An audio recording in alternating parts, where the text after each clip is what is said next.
You're watching Newsday TV. I'm Ken Bufa. Almost a dozen middle school students were sent to the hospital after eating marijuana gummies. It happened at William Floyd Middle School this morning. Police say the gummies were handed out by another student. No criminal charges were filed, and discipline will be handled by the school. And 3 men have been charged in a deadly stabbing at a homeless camp. Julio Beltran, Brian Heredia Escobar, and John Lopez Campo were each charged with murder.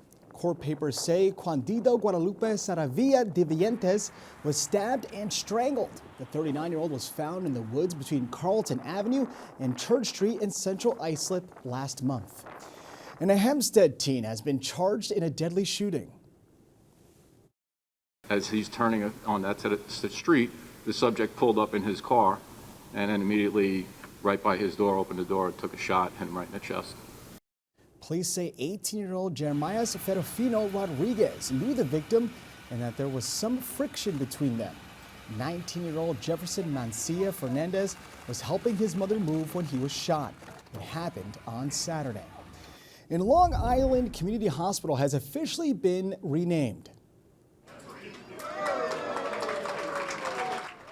NYU Langone Hospital, Suffolk, is the result of a 3-year merger between the hospitals. The Patchogue Hospital has more than 300 beds and is Langone's 7th hospital. And you could park for free in downtown Huntington thanks to Steven Spielberg. The director is reportedly working on a UFO-related movie starring Emily Blunt. Metered street parking will be free tomorrow to make up for parking lot closures and other street disruptions. All right, let's take a look at tomorrow's weather, shall we? Because it was a brisk one today, and guess what? It'll be slightly warmer tomorrow. You can see we have partly cloudy skies, temps in the mid-40s. We'll have your 7-day forecast coming up later in the show.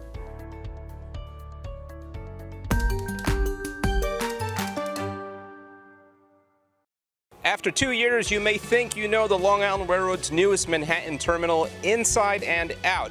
But here are a few things you might not know about Grand Central Madison. If you're going to be using Grand Central Madison, you should be aware of the rules, some of which are posted throughout the station. One rule, a 90-minute time limit on seating. Another thing you should know, that Grand Central Madison actually has operating hours. It closes between 2 a.m. and 5:30 a.m. So if it's going to be a late night for you, you may want to head over to Penn Station. Even though they cut the ribbon on this place back in January of 2023, the work here at Grand Central Madison is still not finished. The MTA just in December issued a $17 million contract for miscellaneous remaining work that is going to stretch into 2026. One of the things that has to be done, replacing this temporary vestibule that separates Grand Central Madison from the dining concourse above with a more permanent structure. Beyond looking really interesting, these designs at the bottom of the escalators on the mezzanine level actually serve a purpose. That is a 6 on top of a 4, letting you know that you are below 46th Street. And there's one of these at the bottom of each of the escalators. That's a 4 with a 7 around it, and we're under 47th Street. That's creative. You know, it takes a long time to get out of Grand Central Madison, but exactly how long does it take? The MTA says you could get from your train to Park Avenue in about 5.5 minutes, but some routes will take you a lot longer to get to street level. The longest part of your trip might be riding up the longest escalators in the MTA system. Let's see how long it takes. 1 minute, 38 seconds. And I still have a ways to go, and I'm running late, so I'm going to sign off. In Grand Central Madison for Newsday TV, I'm Alfonso Castillo.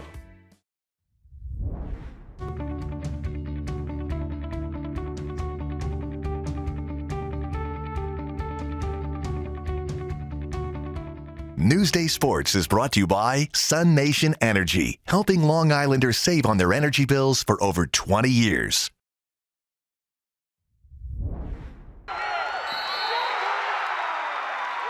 Dunia, it's been a long time coming, 3 years since you had the opportunity to do the cartwheel to the backflip. How much fun was that winning a state title? It felt even better this year. All the emotions went through, and the backflip was the only one way to show it. What was going through your mind heading into overtime? I didn't realize that there was a second left, and I thought the match was over.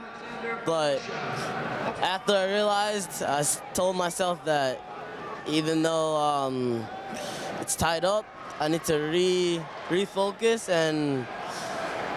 and just wrestle. So when you look at the overall match with Cooper Murley, having beaten him at Eastern States in overtime earlier this year, did you expect this one could go into overtime again? He's a great wrestler, so I expected a lot. Definitely not expecting the overtime, but I knew it was going to be something there. When Coach Palacio says nobody can feel or understand your journey and your pain and the things that you've gone through and that you're built different, what does he mean by that?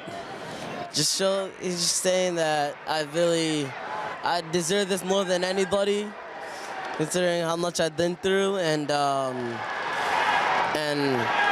just to show everybody that I am built different than everybody else. My whole family was cheering for me, my coaches, and it just made me feel like the love was just there. Incredible athlete. All right, let's take a look at your 7-day forecast, shall we? Like I said, it was chilly today. It's going to be a little warmer tomorrow. Wednesday will be much warmer, but we'll have some rain. But check out Thursday and Friday. Temps are a bit elevated. Saturday looks clear. It's Sunday. Well, that's a mixed bag. We'll get to when we need to.